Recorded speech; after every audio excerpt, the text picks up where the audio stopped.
नमस्कार दोस्तों, स्वागत है आपका आज के मुख्य समाचार में, जिसमें सबसे पहली और बड़ी खबर में आपको बताएंगे कि पीओके में एक्शन पर भारत की सेना के बयान से घबराई पाकिस्तानी सेना और अलापा शांति का राग। दूसरी ब्रेकिंग न्यूज में आपको बताएंगे कि अब 13 मिनट में बीजिंग और 2.5 मिनट में इस्लामाबाद हो जाएगा तबाह। अग्नि 3 हुआ परमाणु बम गिराने में भी सक्षम। इसी के साथ तीसरी ब्रेकिंग न्यूज में आपको बताएंगे कि जनरल बाजवा बोले फौज 70 साल सियासत करती रही। जी हाँ दोस्तों, जाते जाते पाकिस्तान के आर्मी चीफ ने अपने ही सेना की खोल दी पोल। चौथी ब्रेकिंग न्यूज में आपको बताएंगे कि रूस तेल पर प्राइस कैप तय, बढ़ सकती है या घट सकती है, कीमत क्या होगा, भारत पर क्या पड़ेगा असर, आपको बताएंगे। और पांचवी ब्रेकिंग न्यूज में जिक्र होगा कि अयोध्या में 108 एकड़ में होगा राम जन्मभूमि परिसर का विस्तार और इस कारण लिया गया ये निर्णय। दोस्तों, हर एक खबर की गहराई में आपको ले जाएंगे, लेकिन उससे पहले अगर आपको भी देश की सेना और पीएम मोदी पर पूरा भरोसा है तो वीडियो को लाइक, चैनल को सब्सक्राइब और बेल आइकन जरूर दबाइएगा। रुक करते हैं सबसे पहली और बड़ी खबर की तरफ। पीओके में एक्शन पर भारतीय सेना के बयान से घबराई पाकिस्तानी सेना, अलापा शांति का राग। जी हां दोस्तों, आपको बता दें कि पाकिस्तान सेना की तरफ से भारतीय सेना के northern army commander lieutenant general Upendra Dwivedi के एक बयान पर प्रतिक्रिया दी गई है। पाकिस्तान सेना की तरफ से कहा गया है कि भारतीय सेना के एक सीनियर ऑफिसर की तरफ से आने वाला ऐसा अवांछित बयान दुर्भाग्यपूर्ण है। पाकिस्तान सेना की मीडिया विंग ISPR की तरफ से लेफ्टिनेंट जनरल द्विवेदी के बयान की निंदा की गई है। लेफ्टिनेंट जनरल द्विवेदी ने कहा था कि अगर भारत सरकार की तरफ से आदेश दिया गया तो फिर पाकिस्तान अधिकृत कश्मीर को भी वापस ले लेगी। जनरल द्विवेदी ने यह भी कहा था कि अगर पाकिस्तान की सेना ने युद्ध विराम समझौते को तोड़ने का प्रयास किया तो फिर उसे करारा जवाब दिया जाएगा। तो करते हैं अगली ब्रेकिंग न्यूज की तरफ। 13 मिनट में बीजिंग और 2.5 मिनट में इस्लामाबाद हो जाएगा तबाह। अग्नि 3 पहुंच जाएगी इन दोनों ही जगह पर और परमाणु बम गिराने में भी सक्षम है ये मिसाइल। जी हाँ दोस्तों, भारत की ताकत बढ़ी है। उड़ीसा के अब्दुल कलाम व्हीलर आइलैंड पर अग्नि 3 मिसाइल का सफल परीक्षण किया गया है। 11 साल हो चुके हैं इस मिसाइल को सेना में शामिल हुए और ये एक इंटरमीडिएट रेंज की बैलिस्टिक मिसाइल है जो परमाणु हथियार ले जाने में सक्षम है। हालांकि पारंपरिक और थर्मोबैरिक हथियारों से भी हमला कर सकती है और इसमें एक साथ कई टारगेट पर हमला करने वाली तकनीक MIRV जैसी ही समान टेक्नोलॉजी है। अग्नि 3 मिसाइल की सबसे बड़ी खासियत उसकी गति है, लेकिन उससे पहले हम इसकी रेंज की बात करते हैं और इस मिसाइल की रेंज 3 से 5,000 किलोमीटर बताई जाती है। यानी हथियार का वजन कम या ज़्यादा करके रेंज को बढ़ाया या कम किया जा सकता है। 3 से 5,000 किलोमीटर की रेंज यानी चीन का बहुत बड़ा हिस्सा, पूरा पाकिस्तान, पूरा अफगानिस्तान, हॉर्न ऑफ अफ्रीका, अरब देश, इंडोनेशिया, म्यांमार जैसे कई देश इसकी जद में है। यानी आप चारों तरफ अपनी सुरक्षा के लिए इस मिसाइल का इस्तेमाल कर सकते हैं। दोस्तों, रुक करते हैं अगली ब्रेकिंग न्यूज़ की तरफ। जनरल बाजवा ने जाते जाते खोल दी अपनी ही सेना की पोल, कहा 70 साल से सियासत करती रही फौज। जी हाँ दोस्तों, पाकिस्तान के chief of army staff general Qamar Javed Bajwa 29 नवंबर को रिटायर हो रहे हैं और उनके पहले बुधवार को उन्होंने फेयरवेल स्पीच दी और इस भाषण में जनरल बाजवा ने साफ गोई दिखाते हुए माना कि मुल्क की सियासत में फौज 70 साल से दखल अंदाजी करती रही लेकिन अब नहीं करेगी, ऐसा उन्होंने दावा किया। रुक करते हैं अगली ब्रेकिंग न्यूज की तरफ। रूसी तेल पर प्राइस कैप हो गया है तय, भारत पर क्या पड़ेगा असर, ये आपको बता दें दोस्तों कि रूसी तेल पर प्राइस कैप की कीमत $65 से $70 प्रति बैरल हो सकती है। दोस्तों, सस्ते दामों में भारत को तेल बेच रहे रूस पर नकेल कसने के लिए G7 समूह और यूरोपीय यूनियन जल्द ही प्राइस कैप का ऐलान करने वाला है। ऐसे में इसका असर भारत पर पड़ सकता है। प्राइस कैप पर मंजूरी के लिए यूरोपियन यूनियन में शामिल सभी देशों के राजदूत ने बुधवार को बैठक की और इसमें प्राइस कैप लेवल का प्रस्ताव भी रखा। मंजूरी मिलते ही प्राइस कैप की घोषणा की जा सकती है और सूत्र के अनुसार यूरोपीय यूनियन रूसी कच्चे तेल की कीमत $65 से $70 प्रति बैरल के बीच कैपिंग पर विचार कर रहा है। यानी रूस इससे सस्ता या महंगा तेल नहीं बेच पाएगा। अगर इस प्राइस कैप को मंजूरी मिलती है तो ये कैंपिंग सीमा रूस की उत्पादन लागत से अधिक होगी। फिलहाल रूस अपने कच्चे तेल को छूट पर बेच रहा है और इस प्राइस कैप में उसके व्यापार पर प्रभाव पड़ सकता है। ब्लूमबर्ग की रिपोर्ट के अनुसार G7 के भी ज़्यादातर सदस्य देश $65 से $70 प्रति बैरल के प्राइस कैप पर सहमत नजर आ रहे हैं, लेकिन कुछ सदस्य देश इस प्राइस कैप को बहुत अधिक बता रहे हैं। इस प्राइस प्राइस कैप यूक्रेन युद्ध के शुरुआती समय की औसत कीमत के लगभग बराबर है। रुक करते हैं ब्रेकिंग न्यूज की तरफ। अयोध्या में 108 एकड़ में होगा राम जन्मभूमि परिसर का विस्तार और इस कारण लिया गया यह निर्णय। जी हाँ दोस्तों, राम जन्मभूमि परिसर 108 एकड़ का होगा और अभी यह परिसर 75 एकड़ के करीब है और 9 नवंबर 2019 को सुप्रीम कोर्ट के आदेश के साथ राम जन्मभूमि तीर्थ क्षेत्र ट्रस्ट को मंदिर और उससे जुड़े निर्माण के लिए 67.77 एकड़ से कुछ अधिक भूमि प्राप्त हुई। ट्रस्ट को इसके बाद मंदिर को अधिकाधिक भव्यता देने के हिसाब से कुछ और भूमि की आवश्यकता महसूस हुई और इसी आवश्यकता के अनुरूप तीर्थ क्षेत्र ट्रस्ट गत 2-2.5 वर्ष से परिसर को विस्तार देने में लगा है। रुक करते हैं अगली ब्रेकिंग न्यूज की तरफ। चुनाव विधायक और सरकार बनाने का नहीं, गुजरात इलेक्शन अगले 25 सालों के लिए गुजरात का भविष्य तय करेगा। पीएम मोदी ने रैली में दिया यह बयान। जी हाँ दोस्तों, गुजरात विधानसभा चुनाव को लेकर प्रधानमंत्री नरेंद्र मोदी की ताबड़तोड़ रैलियों का दौर जारी है और गुरुवार को एक बार फिर पीएम मोदी ने बनासकांठा के पालनपुर में चुनावी रैली को संबोधित किया और इस दौरान पीएम मोदी ने विपक्षी दलों पर जहां जमकर निशाना साधा, वहीं बीजेपी सरकार में किए गए विकास कार्यों की सराहना की। पीएम मोदी ने कहा कि गुजरात का आगामी विधानसभा चुनाव न तो विधायक और न ही सरकार चुनने को लेकर है, बल्कि अगले 25 साल के लिए राज्य की किस्मत तय करने को लेकर है। बनासकांठा जिले के पालनपुर में आयोजित एक चुनावी सभा को संबोधित करते हुए मोदी ने कहा कि भारतीय जनता पार्टी के नेतृत्व वाली केंद्र और गुजरात की सरकारों ने राज्य में विकास के बहुत सारे काम किए हैं, लेकिन अब समय लंबी छलांग लगाने का है। मोदी ने कहा कि एक मजबूत सरकार बनाने के लिए मुझे आपका समर्थन चाहिए और आप लोगों को मुझे अपनी समस्याएं बताने की आवश्यकता नहीं है, क्योंकि मैं यहीं पला बढ़ा हूं और मुद्दों को अच्छी तरह से समझता हूं। मैं आप सभी से अपील करता हूं कि आप बनासकांठा जिले की सभी सीटों पर भाजपा की जीत सुनिश्चित करें। रुक करते हैं ब्रेकिंग न्यूज की तरफ। अशोक गहलोत ने सचिन पायलट को बताया गद्दार, बोले कभी नहीं बन सकेंगे मुख्यमंत्री। जी हाँ दोस्तों, राजस्थान के मुख्यमंत्री अशोक गहलोत और पूर्व डिप्टी सीएम सचिन पायलट के बीच विवाद दिन पर दिन बढ़ता चला जा रहा है। गहलोत ने गुरुवार को सचिन पायलट को गद्दार बता दिया। सचिन पायलट पर हाल फिलहाल में गहलोत का ये सबसे बड़ा हमला है और कुछ समय से गहलोत सीधे सचिन पायलट से जुड़े सवालों के जवाब देने से बच रहे थे। पायलट को गद्दार बताते हुए गहलोत ने कहा कि वो कभी भी मुख्यमंत्री नहीं बन पाएंगे। वहीं दोस्तों, आपको बता दें कि राजस्थान के मुख्यमंत्री अशोक गहलोत ने कहा कि एक गद्दार मुख्यमंत्री नहीं बन सकता, हाईकमान सचिन पायलट को मुख्यमंत्री नहीं बना सकता। रुक करते हैं ब्रेकिंग न्यूज की तरफ। अमित शाह का बड़ा बयान, बोले बीजेपी यूनिफॉर्म सिविल कोड लाने के लिए प्रतिबद्ध। जी हाँ दोस्तों, गुजरात विधानसभा चुनाव में यूनिफॉर्म सिविल कोड का मुद्दा जोर शोर से उठ रहा है और इसी कड़ी में अब केंद्रीय गृह मंत्री अमित शाह ने कहा कि बीजेपी समान नागरिक संहिता लाने के लिए प्रतिबद्ध है। लेकिन बहस और चर्चा के बाद उन्होंने कहा कि जनसंघ के दिनों से ही देश की जनता से बीजेपी ने ये वादा किया है। केंद्रीय गृह मंत्री ने कहा कि सिर्फ बीजेपी ही नहीं, संविधान सभा ने भी संसद और राज्यों को उचित समय पर यूसीसी लाने की सलाह दी थी, क्योंकि किसी भी धर्मनिरपेक्ष देश के लिए कानून धर्म के आधार पर नहीं होने चाहिए। यदि देश और राज्य धर्मनिरपेक्ष है तो कानून धर्म पर आधारित कैसे हो सकते हैं और हर किसी के लिए संसद या राज्य विधानसभाओं से पारित एक कानून होना चाहिए। अमित शाह ने टाइम्स नाउ समिट में दावा किया कि संविधान सभा की प्रतिबद्धता को समय के साथ भुला दिया गया है। उन्होंने कहा कि बीजेपी को छोड़कर कोई अन्य पार्टी समान नागरिक संहिता के पक्ष में नहीं है। लोकतंत्र में बहस जरूरी है और इस मुद्दे पर खुली और हेल्दी डिबेट की जरूरत है। रुक करते हैं ब्रेकिंग न्यूज की तरफ। माफियाओं का काल बन गई योगी सरकार, 64 अपराधियों की 2524 करोड़ से ज्यादा की संपत्तियां जब्त या चला बुलडोजर। जी हाँ दोस्तों, उत्तर प्रदेश में मुख्यमंत्री योगी आदित्यनाथ की सरकार ने माफियाओं पर अच्छी खासी नकेल कसी है। ताजा आंकड़ों में जानकारी सामने आई है। प्रेस नोट में कहा गया है कि 197 माफियाओं और उनके सहयोगियों पर गुंडा एक्ट लगा है, 405 के खिलाफ गैंगस्टर एक्ट लगा है और 16 के खिलाफ एनएसए लगाया गया है। माफियाओं के विरुद्ध कार्रवाई की विस्तृत जानकारी सामने आई है।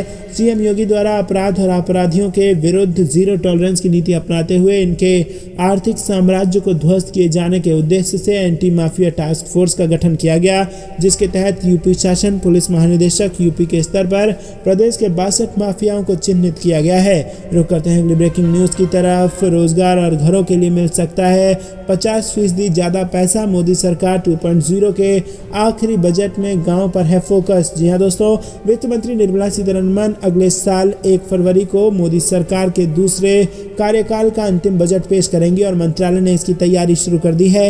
रिपोर्ट्स के मुताबिक वित्त वर्ष 2023-24 के बजट में ग्रामीण क्षेत्रों में चल रहे कल्याणकारी कार्यक्रमों पर खर्च 50% फीसदी बढ़कर 2 लाख करोड़ रुपए किया जा सकता है। बड़ी रकम का इस्तेमाल कोरोना महामारी के मद्देनजर ग्रामीण अर्थव्यवस्था में आई सुस्ती को दूर करने के लिए किया जाएगा। सरकार ने चालू वित्त वर्ष के लिए ग्रामीण विकास मंत्रालय को 1.36 लाख करोड़ रुपए आवंटित किए थे। हालांकि ये खर्च बढ़कर 1.60 लाख करोड़ रुपए से अधिक हो सकता है। रुक करते हैं अगली ब्रेकिंग न्यूज की तरफ। कांग्रेस को 12 विधानसभा हलकों में भीतरघात का डर, बड़ी सर्जरी की तैयारी में है भारतीय जनता पार्टी। जी हाँ दोस्तों, आपको बताते हैं कि हिमाचल में विधानसभा चुनाव के बाद सभी को नतीजों का इंतजार है। कांग्रेस पार्टी प्रदेश में सरकार बनाने के लिए पूरी तरह से आश्वस्त है। बावजूद इसके पार्टी को 12 विधानसभा हलकों में भीतरघात का डर सता रहा है। सूत्रों के मुताबिक पार्टी के प्रदेश प्रभारी राजीव शुक्ला ने मतदान के बाद सभी जिलों से रिपोर्ट तलब की थी और कुछ स्थानों से कांग्रेस के प्रत्याशियों ने अपने नेताओं की पार्टी के अधिकृत प्रत्याशियों के विरुद्ध चुनाव में काम करने की शिकायत की है। पार्टी को अब भीतरघात का डर सता रहा है। रुक करते हैं ब्रेकिंग न्यूज की तरफ। इमरान खान के दुश्मन को शहबाज ने बनाया पाकिस्तान का नया आर्मी चीफ।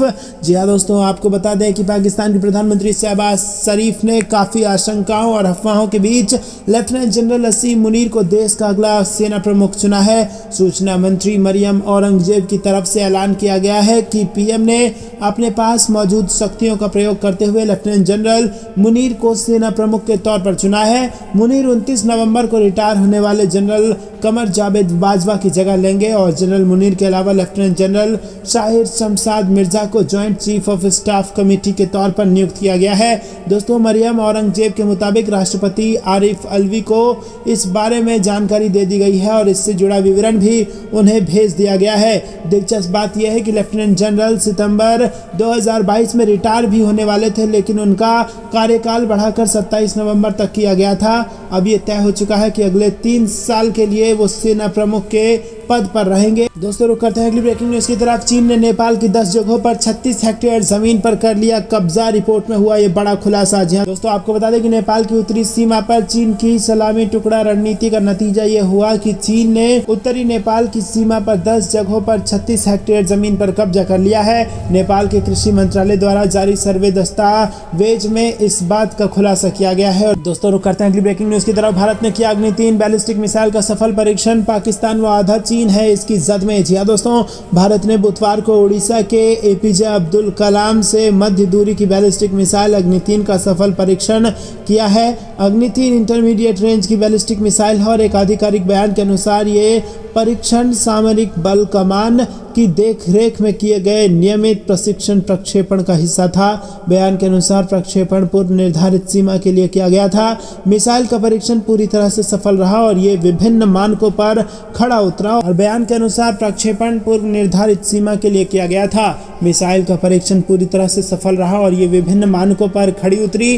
दोस्तों, अग्नि श्रेणी की मिसाइलों में अग्नि 1 की रेंज 700 किलोमीटर, 2 की रेंज 2000 किलोमीटर, 3 की रेंज 3000 किलोमीटर, जबकि अग्नि 4 की रेंज 4000 किलोमीटर और 5 की रेंज 5000 किलोमीटर है। एक रिपोर्ट के मुताबिक डीआरडीओ के सूत्रों ने कहा कि 700 किलोमीटर की मारक क्षमता वाली अग्नि 1 का इस्तेमाल कम से कम 220 किलोमीटर के लक्ष्य को भेदने के लिए किया जा सकता है, जो पृथ्वी श्रेणी की मिसाइलों द्वारा कवर की गई रेंज को कवर करने में मदद करेगी, जो कि 150 किलोमीटर से 350 किलोमीटर के बीच लक्ष्य को भेद सकती है। रुक करते हैं अगली ब्रेकिंग न्यूज की तरफ। चीन में गुस्से में लोग, संकट में अर्थव्यवस्था, 24 कंपनियां कारोबार समेटने की कर रही तैयारियां। जी हाँ दोस्तों, अंतर्राष्ट्रीय मुद्रा कोष ने इस साल चीन की विकास दर 3.2% रहने का अनुमान लगाया।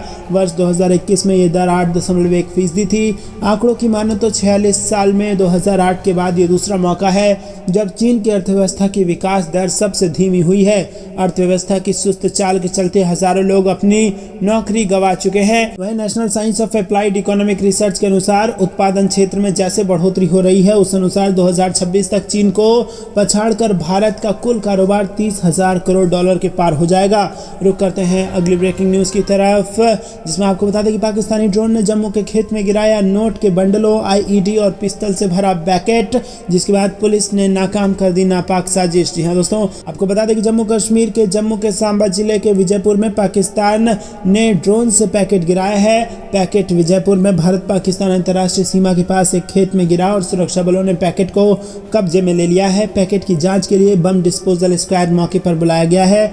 बम डिस्पोजल स्क्वाड ने पैकेट को खोलकर जांच की तो वो नोटों से भरा था और अभी ये पता नहीं चल पाया है कि ये नोट असली है या फिर नकली। पाकिस्तानी ड्रोन की ओर से गिराए गए पैकेट से 2 पिस्तौल, 4 मैगजीन, 60 गोलियां, 10 पैकेट में करीब 5 लाख रुपए की भारतीय मुद्रा, 2 बैटरी, 1 डेटोनेटर और 2 आईईडी बरामद की गई है। पुलिस के बम निरोधक दस्ते में बाद में बरामद आईईडी में धमाका कराया और इस तरह पुलिस ने पाकिस्तान की एक बड़ी साजिश को बेनकाब कर दिया। दोस्तों रुक करते हैं अगली ब्रेकिंग न्यूज की तरफ, जो कि गुजरात इलेक्शन से आ रही है। गुजरात चुनाव को लेकर पीएम मोदी का धुआंधार प्रचार, पालनपुर, मोडसा समेत 4 रैलियों में होगा विरोधियों पर वार। जी हाँ दोस्तों, आपको बता दें कि गुजरात विधानसभा चुनाव में एक हफ्ते से भी कम का समय रह गया है और ऐसे में राजनीतिक दलों की ताबड़तोड़ रैलियां चल रही हैं। भारतीय जनता पार्टी ने भी अपनी फौज को मैदान में उतार दिया है। प्रधानमंत्री नरेंद्र मोदी खुद राज्य में एक के बाद एक रैलियों को संबोधित करते दिखाई दे रहे हैं और पीएम मोदी 24 नवंबर को 4 बड़ी रैलियों को संबोधित करेंगे। प्रधानमंत्री की होने वाली रैली पालनपुर, मोडसा और देहगाम और बावला में होगी। दोस्तों रुक करते हैं अगली ब्रेकिंग न्यूज की तरफ। दिल्ली यूपी के तापमान में गिरावट, राजस्थान में बढ़ गई है ठंड। जी हाँ दोस्तों, मौसम विभाग से ये बड़ी जानकारी आ रही है। दिल्ली यूपी समेत उत्तर भारत के ज्यादातर राज्यों में सर्दी आ गई है और दिल्ली में बीते दिनों से न्यूनतम तापमान करीब 8 डिग्री सेल्सियस दर्ज किया गया है, जो सामान्य से करीब 4 डिग्री सेल्सियस कम है। वहीं दिल्ली की हवा में भी थोड़ा सा सुधार देखा गया है। मौसम विभाग की माने तो उत्तर पश्चिम, मध्य और पूर्वी भारत के कुछ हिस्सों में दिन और रात के तापमान में कुछ और गिरावट आ सकती है। देश की राजधानी दिल्ली में 24 नवंबर को न्यूनतम तापमान 8 डिग्री और अधिकतम तापमान 26 डिग्री दर्ज किया जा सकता है। भारत मौसम विज्ञान विभाग के मुताबिक दिल्ली में अगले कुछ दिन आसमान साफ रहने के आसार हैं, जबकि अधिकतम तापमान 27 डिग्री सेल्सियस के आसपास रह सकता है। सुबह और शाम के समय आसमान में हल्की धुंध देखी जा सकती है, जबकि कोहरे के कोई आसार नहीं है। दोस्तों रुक करते हैं ब्रेकिंग न्यूज की तरफ। जम्मू के पास एयरपोर्ट बनवा रहा कंगाल पाकिस्तान, बाजवा को सता रहा लश्कर के गढ़ पर भारत के हमले का डर। जी हाँ दोस्तों, भीषण बाढ़ और आर्थिक बदहाली की हालत से जूझ रहा पाकिस्तान भारत से दुश्मनी बढ़ाने से बाज नहीं आ रहा है। पाकिस्तान की अर्थव्यवस्था डिफॉल्ट होने में बस एक कदम दूर है, लेकिन आर्मी चीफ जनरल बाजवा भारतीय सीमा के पास लश्कर के गढ़ मुरिदके में एयरपोर्ट बनवा रहे हैं। पाकिस्तान का ये एयरपोर्ट नियंत्रण रेखा से मात्र 100 किलोमीटर और जम्मू से 120 किलोमीटर की दूरी पर है। खुफिया सूत्रों का कहना है कि पाकिस्तान इस एयरपोर्ट पर 2 रनवे और एक समानांतर टैक्सीवे बना रहा है और इस एयरपोर्ट का उद्घाटन आगामी 22 मार्च को किया जाना है। कंगाली की हालत में भी पाकिस्तान के इस तरह से पैसा बहाने पर चीन को लेकर कई सवाल उठने लगे हैं। रुक करते हैं अगली ब्रेकिंग न्यूज की तरफ। मध्य प्रदेश के मुख्यमंत्री शिवराज सिंह चौहान गुजरात में साध रहे ओबीसी मतदाताओं को। जी हाँ दोस्तों, दिसंबर महीने में होने जा रहे विधानसभा चुनाव में जातिगत समीकरणों में फंसी गुजरात की राजनीति में मध्य प्रदेश के मुख्यमंत्री शिवराज सिंह चौहान भाजपा के महत्वपूर्ण नेता बन गए हैं और शिवराज सिंह चौहान ओबीसी का चेहरा है, जो गुजरात में लगातार बदल रहे जातिगत समीकरणों के बीच भाजपा को बड़ी राहत दे रहे हैं। 4 बार के मुख्यमंत्री शिवराज सिंह चुनावी अभियान में कई सभाएं कर चुके हैं और इस दौरान वो न सिर्फ केंद्र की मोदी सरकार की उपलब्धियों को सामने रख रहे हैं, बल्कि मध्य प्रदेश में महिला, बालिका, किसान और इसी के साथ गरीब, युवा सहित विभिन्न वर्गों की कल्याणकारी योजनाओं को विस्तार से बता रहे हैं। साथ ही वो कानून व्यवस्था के लिए सख्त फैसले का उल्लेख भी करते नजर आ रहे हैं। दोस्तों रुक करते हैं अगली ब्रेकिंग न्यूज की तरफ। सबसे बड़े विरोध प्रदर्शन का नेतृत्व करेंगे इमरान खान, पीटीआई नेताओं ने कर दिया है ये दावा। जी हाँ दोस्तों, पाकिस्तान तहरीक-ए-इंसाफ के नेता फैसल जावेद खान ने बताया कि पार्टी प्रमुख इमरान खान 26 नवंबर को रावलपिंडी में देश के इतिहास का सबसे बड़ा शांतिपूर्ण विरोध प्रदर्शन का नेतृत्व करेंगे। फैसल खान ने अपने ट्विटर हैंडल से कहा कि लोग संकट से उबरने के लिए चुनाव कराने की मांग कर रहे हैं। दोस्तों आपको बता दें कि पाकिस्तान में राजनीतिक उथल पुथल जारी है और ऐसे में सीधा आर्मी के हेडक्वार्टर यानी कि रावलपिंडी के पास सबसे बड़ा विरोध प्रदर्शन करके इमरान खान पाकिस्तान की सरकार और सेना दोनों को घेरने का प्रयास कर सकते हैं। रुक करते हैं अगली ब्रेकिंग न्यूज की तरफ। भारत से जुड़ी है जम्मू कश्मीर की किस्मत, पाकिस्तान का नहीं है कोई जम्मू कश्मीर से लेना देना। जी हाँ दोस्तों, आपको बता दें कि बेहद बड़ी खबर आ रही है और बड़े नेता और पूर्व मंत्री अल्ताफ बुखारी ने पाकिस्तान और जम्मू कश्मीर के मुद्दे पर बड़ी बात कही। उन्होंने कहा कि जम्मू कश्मीर की किस्मत भारत से जुड़ी हुई है और उसका पाकिस्तान से कोई वास्ता नहीं है। पार्टी के एक कार्यक्रम से इतर उन्होंने पत्रकारों से कहा कि हमारे सभी जख्मों के मरहम नई दिल्ली के पास है, हमारा पाकिस्तान से कोई लेना देना नहीं, हमारी किस्मत भारत से जुड़ी है और हमें जो कुछ भी मिलने वाला है वो नई दिल्ली से आएगा, पाकिस्तान से नहीं। वहीं कश्मीर मुद्दे के समाधान के लिए पाकिस्तान से बातचीत करने की नेशनल कॉन्फ्रेंस के नेता फारूक अब्दुल्ला की सलाह के बारे में सवाल करने पर बुखारी ने कहा कि उन्हें हमारी रैलियों से सीखना चाहिए, जहां बड़ी संख्या में लोग आते हैं वो स्वायत्तता या स्वायत्त शासन के बारे में सुनने नहीं आते।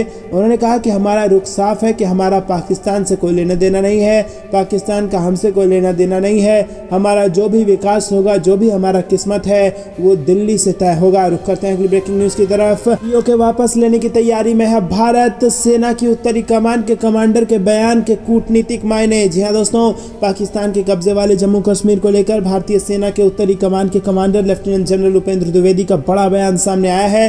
उन्होंने कहा कि पीओके को वापस लेने के लिए भारत की सेना पूरी तरह से तैयार है और जब भी सरकार आदेश देगी हम उस पर अमल कर देंगे। और इससे भारत और पाकिस्तान के साथ साथ अंतर्राष्ट्रीय स्तर पर भी हलचल मच गई है। दोस्तों, पीओके को लेकर राजनीतिक बयानबाजी तो खूब होती रहती है, नेता बड़े बड़े दावे करते रहते हैं, लेकिन सेना के इतने बड़े अफसर की तरफ से पहली बार इस तरह का बयान आया है।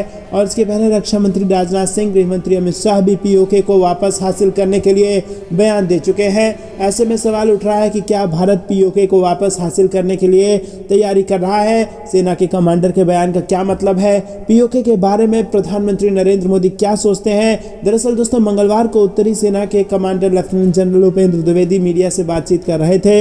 इस दौरान उनसे एक मीडिया कर्मी ने रक्षा मंत्री राजनाथ सिंह का जिक्र करते हुए पीओके को लेकर सवाल पूछा और इसमें उस बयान का जिक्र किया गया जिसमें रक्षा मंत्री ने कहा था कि हमने अभी जम्मू कश्मीर और लद्दाख की विकास यात्रा शुरू की है, जब हम गिलगिट बाल्टिस्तान तक पहुंच जाएंगे तब लक्ष्य पूरा होगा। इसका जवाब देते हुए लेफ्टिनेंट जनरल उपेंद्र द्विवेदी ने कहा कि पीओके के विषय पर संसद में प्रस्ताव पास हो चुका है और इसमें कुछ भी नया नहीं है, ये संसद के प्रस्ताव का हिस्सा है और सरकार का हर आदेश मानने के लिए सेना हमेशा तैयार है। सरकार की तरफ से जब भी आदेश होगा सेना अपनी पूरी ताकत से आगे बढ़ जाएगी। दोस्तों, रुक करते हैं अगली ब्रेकिंग न्यूज की तरफ। अंतर्राष्ट्रीय और सीमा पार आतंकवाद सबसे बड़ा खतरा, कंबोडिया में आसियान बैठक में बोले रक्षा मंत्री राजनाथ सिंह। जी हां दोस्तों, रक्षा मंत्री राजनाथ सिंह ने बुधवार को अंतर्राष्ट्रीय और सीमा पार आतंकवाद को सबसे गंभीर खतरा बताया और उन्होंने कहा कि इन खतरों का सामना पूरी दुनिया कर रही है। राजनाथ सिंह ने अंतर्राष्ट्रीय समुदाय से तत्काल हस्तक्षेप का आह्वान किया। बता दें कि राजनाथ सिंह ने 9वीं आसियान रक्षा मंत्रियों की बैठक में ये बातें कही। आसियान मंत्रियों को संबोधित करते हुए रक्षा मंत्री राजनाथ सिंह ने कहा कि सबसे बड़ा खतरा अंतर्राष्ट्रीय और सीमा पार वाला आतंकवाद है और इसमें अंतर्राष्ट्रीय समुदाय को तत्काल हस्तक्षेप करने की आवश्यकता है। उन्होंने कहा कि अब उदासीनता प्रतिक्रिया नहीं हो सकती क्योंकि आतंकवाद ने विश्व स्तर पर कई देशों को नुकसान पहुंचा दिया है। राजनाथ सिंह ने यह भी कहा कि कैसे आतंकवादी समूहों ने मनी ट्रांसफर और आतंकियों की भर्ती के लिए नई टेक्नोलॉजी का यूज किया है, इस पर भी ध्यान देने की जरूरत है। उन्होंने कहा कि साइबर अपराध इस ओर इशारा भी करता है। राजनाथ सिंह ने कहा कि जब आतंकवाद एक बड़ा खतरा बना हुआ है, ऐसे में कोरोना महामारी से होने वाली परेशानियों को भी नजरअंदाज नहीं किया जा सकता।